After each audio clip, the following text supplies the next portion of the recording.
Olá, querido, querida, graça e paz de Cristo. Tudo bem com você? Eu espero que sim. Muito obrigado por você estar de novo aqui no nosso canal. Para você que está entrando a primeira vez também, muito bem-vindo, tá bom? Para você que não é inscrito, não se esqueça de se inscrever no nosso canal. Dê o seu like aí, tá? Juntinho, aperta o joinha aí, ajuda a gente, tá bom, querido? Compartilhe esse vídeo com alguém, no seu grupo da igreja, quem sabe, na escola dominical, tá bom? Com seus amigos, nos seus status, no seu Instagram, tá? Ajuda a gente e vamos aí tentando nos ajudar com a palavra de Deus. Bom, hoje o nosso assunto é a EBD, tá bom? Nós vamos aqui tratar da lição de número 4 da Escola Bíblica Dominical, olha, quase que não sai, da nova revista, né, que ainda está aí na 4ª lição, a revista Igreja de Cristo e Império do Mal, do pastor, né, Douglas Batista, pastor de grande renome aí no meio acadêmico. Essa lição, que vai ser agora, dia 23 de julho, domingo, ela vai falar sobre quando a criatura vale mais do que o Criador, tá? E aproveita, vai lá na descrição, tem o link com os esboço da lição, lições, na verdade, de todas as lições, tá? Tem a revista de todos os trimestres, até agora, o 3º trimestre, tá? E de todas as classes, meu amigo. Vai lá e aproveita. Tem material para você trabalhar a sua escola dominical, tem dinâmica, subsídio. Então, vai lá, clica no link da descrição e aproveita aí, tá bom, queridão? Bom, a lição dessa semana, né, irá tratar, baseada em Romanos capítulo 1, o versículo 18 ao 25, sobre o antropocentrismo, né, que é o conjunto de ações e doutrinas filosóficas que colocam o homem no centro de todas as coisas, tá? E essa lição da revista tem como objetivo identificar as consequências da irreligiosidade e culto à criatura, tá? Compreender a origem histórica do humanismo e seus desdobramentos em nossa cultura, e conhecer os tipos de autolatria e orientações bíblicas para escapar destes males, tá? O texto áureo, que está lá em Romanos 1, 25. Pois mudaram a verdade de Deus em mentira, e honraram e serviram mais o Criador, a criatura, do que o Criador, que é bendito eternamente. Amém. A verdade prática, né, fala que a exaltação da criatura acima do Criador é a usurpação da glória divina pela mentira e vaidade humana, tá bom? Com isso, eu quero contribuir aqui com você para a nossa lição, tá bom? Então, a gente vai tratar sobre uma introdução a essa lição, vamos falar um pouquinho, vamos explicar um pouquinho, e você vai entender. Fique com a gente até o final para você poder entender. E vamos sendo edificados pela palavra.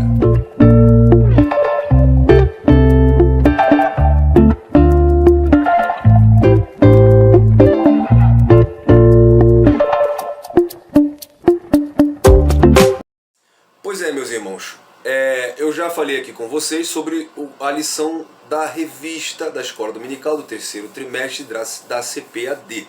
O que ela vai tratar e qual é o propósito, tá?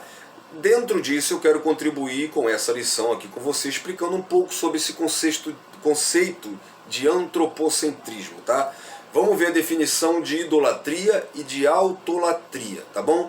E vamos aqui explicar o texto da leitura bíblica em classe, que é Romanos 1, do 28 ao 25, tá? Então, assim nós vamos ver qual deve ser a nossa atitude diante dessa sociedade idólatra e perversa, tá bom? Então fica aí com a gente até o final do vídeo, tá? O ser humano é por natureza um ser dotado. Fomos criados capazes de conhecer, temer, amar, servir e adorar o Criador.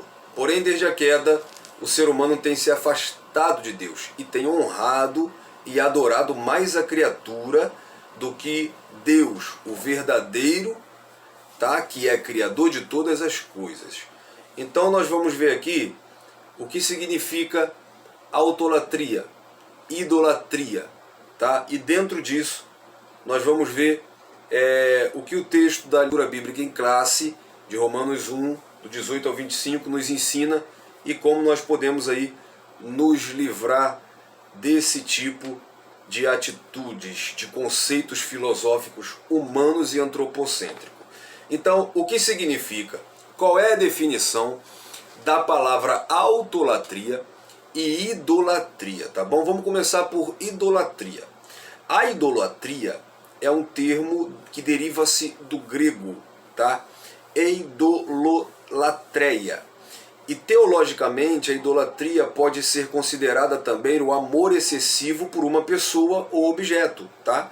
Amor este que suplanta o amor que deve se devotar voluntária e incondicionalmente e amorosamente ao único e verdadeiro Deus, tá? Essa palavra do grego, né, porque vem do grego, tá? Eidolon, que significa ídolo, e latreuin, que significa adorar. Então esse termo ele se refere à adoração ou veneração a ídolos ou a imagens, quando usado em seu sentido primário. Porém, pode indicar a veneração ou adoração a qualquer objeto, pessoa, instituição, ambição, etc. Tá? Qualquer coisa ou pessoa ou instituição, tudo que seja que tome o lugar de Deus ou que lhe diminua a honra que lhe devemos, se torna idolatria, tá bom? O que é um ídolo? Qualquer coisa mais importante do que Deus para você, que domine seu coração e sua imaginação mais do que Deus. Qualquer coisa que você busque a fim de receber o que só Deus pode te dar, tá bom? Então existe a idolatria e também existe a autolatria. Mas o que é a autolatria? A palavra autolatria é formada por dois vocábulos grego: autos, que significa si mesmo, e latria, que nós já dizemos, significa adoração. Então, com a união dessas duas palavras, significa adoração a si próprio. Esse tipo de idolatria também é conhecido como egolatria. Encontramos alguns exemplos na Bíblia. Por exemplo, Lúcifer, Ezequiel 28, diz que ele elevou o coração por causa da formosura dele. Isso é autolatria, tá bom? Nabucodonosor também, lá em Daniel capítulo 4, versículo 29 e 30, numa exaltação de si mesmo, ele diz: a Babilônia que eu edifiquei, com a força do meu poder e para a glória da minha magnificência. Nabucodonosor é um dos maiores exemplos de autolatria na Bíblia. Esta é uma das características dos homens no fim do tempo. Paulo diz isso em 2 Timóteo 3,2. Ele diz que se tornarão amantes de si mesmo. Autolatria.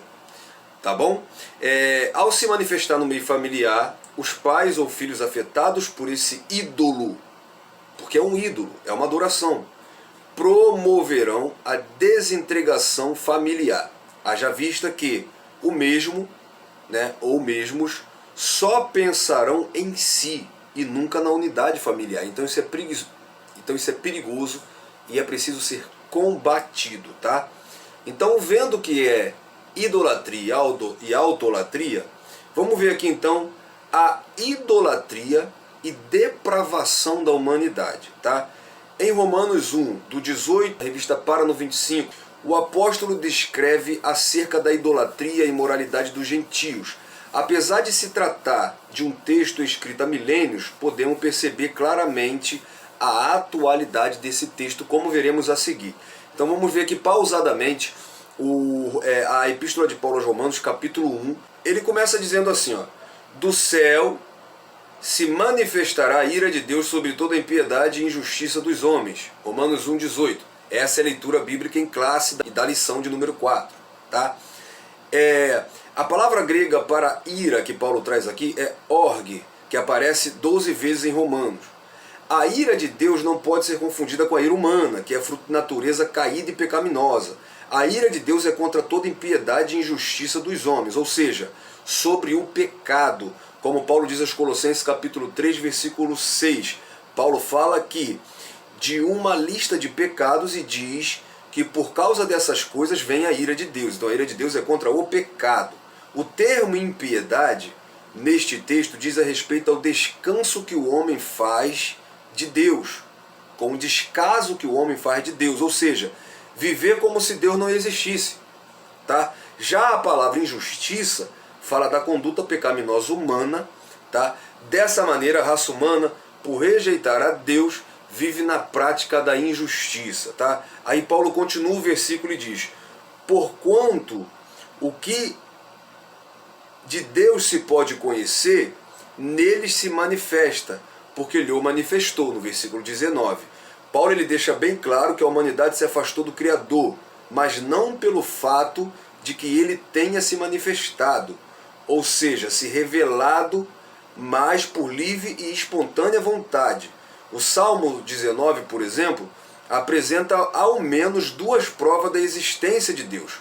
O universo que ele criou, desde o verso 1 até o 6, e a Bíblia, do verso 7 ao verso 10. Tá? Olha só, o conhecimento do Deus verdadeiro era acessível aos homens, mas eles fecharam suas mentes para ele, em vez de apreciarem a glória do Criador. Ao contemplarem o universo que ele criou, davam às coisas criadas aquela glória que pertencia somente a Deus. Tá? No versículo 20 do capítulo 1 de Romanos, lembrando, nós estamos na leitura em classe da lição, que é Romanos 1, do 18 ao 25. No versículo 20, Paulo diz assim: porque as coisas invisíveis, desde a criação do mundo, tanto o seu eterno poder como a sua divindade, se entendem e claramente se veem pelas coisas que são criadas, para que eles fiquem inexcusáveis, ou seja, que eles sejam achados indesculpáveis. Tá? A criação é uma prova não apenas da existência de Deus, mas também dos atributos. Ao contemplar a natureza e a beleza da perfeição do universo, podemos perceber a eternidade de Deus. Hebreus 1:10. E tu, Senhor, no princípio fundaste a terra, e os céus são obras de tuas mãos.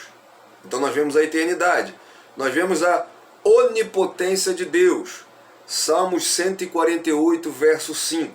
Louvemo-no o nome do Senhor, pois mandou, e logo foram criados. Tá? No versículo 21, Paulo diz: porquanto, tendo conhecido a Deus, não o glorificaram como Deus, nem lhe deram graças. Antes, em seu discurso se desvaneceram, e o seu coração insensato se obscureceu. O homem tem se afastado de Deus e estar em inimizade com o Senhor, pois a Bíblia classifica os pecadores como filhos da obediência. Paulo diz isso em Efésios 2, versículo 2. E Tiago diz que o homem pecador e ímpio é amigo do mundo. Pecadores vivendo nas trevas. Paulo diz aos Efésios capítulo 5, versículo 8. Tá bom?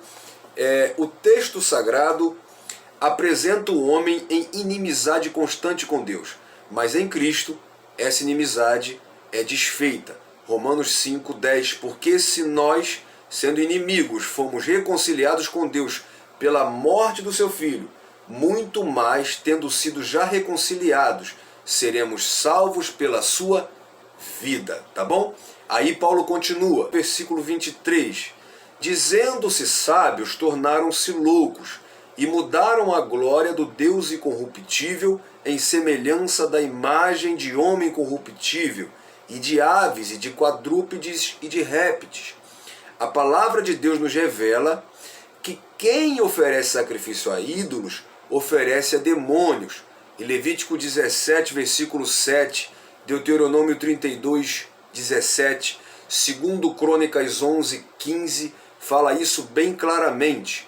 Quem oferece ídolos a deuses pagãos já oferecia na velha aliança a demônios. Mas Paulo diz, a primeira epístola aos Coríntios, capítulo 10, versículo 20, as coisas que os gentios sacrificam a demônios, tá? Então, por trás das imagens de escultura existem entidades demoníacas que ouvem as preces dos fiéis e até opera favoravelmente por eles com o intuito de aprisioná-lo cada vez mais na idolatria. Eis o porquê tantas pessoas pagarem promessa aos denominados dias dos santos e nas festas de padroeiros, tá? Satanás, como Deus desse século, conforme Paulo diz em 2 Coríntios 4:4, tem poder de realizar benefícios físicos e materiais com o intuito de enganar as pessoas. Ele mesmo ofereceu para Jesus Cristo na tentação no deserto que lhe daria aqueles reinos, né? A gente vê em Apocalipse 13, no versículo 3, que o anticristo, pelo poder de Satanás, vai operar maravilhas. Então isso não deve nos espantar, tá? Mas por trás dessas entidades, por trás dessas imagens, Satanás está operando para prender, para aprisionar cada vez mais as pessoas. Talvez você tivesse um questionamento sobre isso. Por que eu vejo em tais religiões, por que eu vejo rituais e eu vejo que eles são respondidos? Porque Satanás tem esse poder, tá bom? Pela autoridade, pela permissão de Deus, tá bom? Aí Paulo fecha dizendo no versículo 4 e versículo 25: pelo que também Deus os entregou às concupiscências do seu coração, a imundícia, para desonrarem o seu corpo entre si, pois mudaram a verdade de Deus em mentira, e honraram e serviram mais a criatura do que o Criador, que é bendito eternamente. Amém. Então Paulo está dizendo que o pecado afetou todas as áreas da vida humana, inclusive a sexualidade, gerando toda sorte de perversão sexual. Tá? As consequências da queda do primeiro homem foram tão nefastas que as Escrituras citam 372 formas de pecado. E há centenas de outras não mencionadas na Bíblia. Tá? Por isso que Paulo diz assim, ó, na lista que ele escreve, ele diz, e coisas semelhantes a essa. Aí vem alguém para mim dizer que tal pecado não está na Bíblia. Mas Paulo, ele abre uma extensão quando ele diz, e coisas semelhantes a essa. Então existe pecado que não está na Bíblia. Não é desculpinha para você fazer o que quer porque não está na Bíblia. Paulo diz que todas as coisas me são lícitas, mas nem todas as coisas me convêm. Então, o pecado traz consequências tão imensas que ele é citado quase 400 vezes na Bíblia, pecados diferentes, e aqueles que Paulo faz questão de escrever, inspirado pelo Espírito Santo, que nem estão na Bíblia. Tá bom, querido? Então, dizendo isso, eu vou falar aqui a nossa atitude diante dessa sociedade idólatra e perversa, e a gente traz a conclusão, tá bom? Primeiro, nós precisamos proclamar a verdade. Uma das principais atribuições da igreja é a de influenciar a cultura e a sociedade, tá? Jesus disse em Mateus 5 que nós somos sal e luz. O sal é para temperar e a luz para iluminar, tá bom? E o sal, Jesus disse, que se não temperar de nada serve para se não ser pisado pelos homens, tá bom? E como ela pode fazer isso? Priorizando a palavra de Deus. Independente do modelo cultural da sociedade, na prática significa combater o pecado, mesmo que esse seja visto como uma questão cultural. É ensinar sobre a fidelidade conjugal, conforme Paulo fala em Hebreus 13:4, seja o vosso leito sem mácula, porque Deus julgará os adúlteros. Mesmo quando a infidelidade já se tornou comum, nós precisamos combater a mentira e o engano. Tá? Efésios capítulo de número 4, no versículo de número 25, deixai a mentira e falai a verdade. Ainda que a mentira seja vista como coisas normais e naturais, tá? Precisamos pregar contra o paganismo e a idolatria. 1 João 5:21. Filhinhos, guardai-vos dos ídolos, tá? Mesmo que isso seja visto como mera religiosidade e etc. Tá bom? Então precisamos proclamar a verdade, precisamos obedecer aos princípios da palavra de Deus. Nós recebemos do Senhor Jesus uma responsabilidade para produzir uma cultura debaixo do senhorio de Cristo. 2 Coríntios capítulo 10, versículo 4 e 5. Porque as armas da nossa milícia não são carnais, mas sim poderosas em Deus para destruição de fortalezas, destruindo argumento de toda altivez que se levanta contra o conhecimento de Deus e levando cativo todo o entendimento e a obediência de Cristo. Tá bom? Ou seja, é promover a cosmovisão cristã de um mundo pluralista, onde as culturas são afetadas em sua estrutura e prática do pecado, necessitando assim que a igreja exerça sua função profética, mostrando o caminho que Deus planejou para vivermos de acordo com seus princípios estabelecidos na palavra de Deus, pois ela é o livro-texto do cristão. Ela nos ensina como devemos amar, ela nos ensina como devemos temer a Deus e os princípios estabelecidos por Ele, como devemos amar ao próximo. Jesus disse lá em Marcos, capítulo 12, e nos ensina a amar bem como a Deus, como também amar o próximo. Tá bom? E em terceiro lugar, nós precisamos vigiar para não sermos influenciados pela prática idólatra e imorais dessa sociedade. Nós fomos salvos da condenação e do poder do pecado, mas não ainda da presença do pecado. No campo do nosso interior ainda se trava uma guerra, um conflito permanente entre a carne e o espírito. Eles são opostos entre si. E Paulo tratou dessa guerra interior, tá, que existe em cada cristão com suas duas naturezas. Em Romanos 7, 22 e 23, tá? Ele diz: acho então esta lei em mim, que quando quero fazer o bem, o mal está comigo, porque segundo o homem interior eu tenho prazer na lei do Senhor. Tá? Então nessa batalha de carne versus espírito, tá, vencerá aquele que nós demos preferência. Gálatas 5:16, perdão. Digo, porém, andai em espírito e não cumpreis a concupiscência da carne, tá bom? Então, a conclusão, assim como Paulo cita, né, os gentios nos nossos dias, em Romanos 1, do 18 ao 25, nós vivemos em uma geração corrompida e perversa. Paulo fala aos Filipenses, capítulo 2, versículo 15, aonde os seres humanos são amantes de si mesmo, idólatra, que adoram mais a criatura do que ao Criador. Como sal da terra e luz do mundo, nós precisamos proclamar a verdade, obedecendo aos mandamentos divinos e sermos vigilantes para não sermos influenciados por essa sociedade. Tá bom, querido?